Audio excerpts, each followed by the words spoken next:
फिर कोनो अनहोनी भइल। चलो चल के देखल जाओ। लागत है फिर कोनो न कोनो हादसा होगा।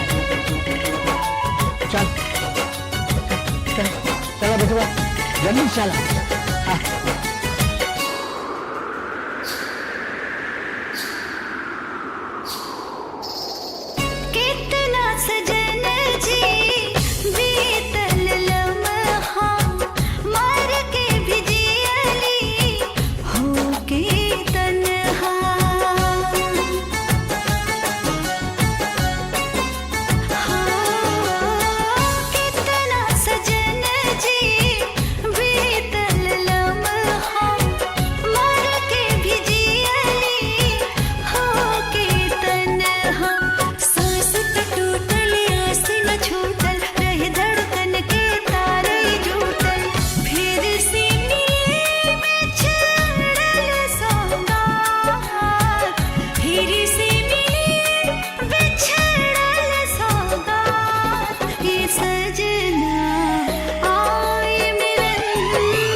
का परिणाम बुझा रही बा।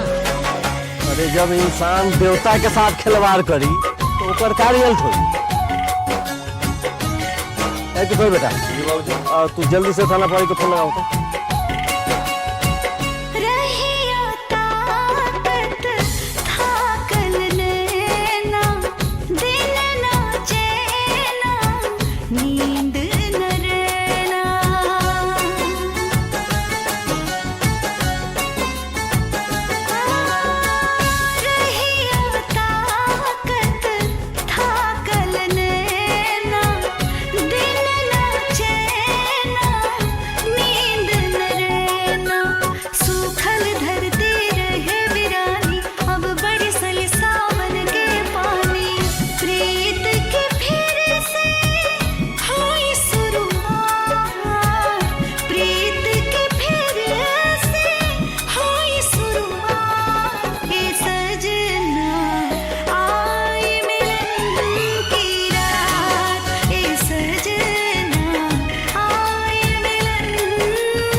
पूरा फिल्म देखे खातिर अभी डाउनलोड करी दंगल प्ले ऐप।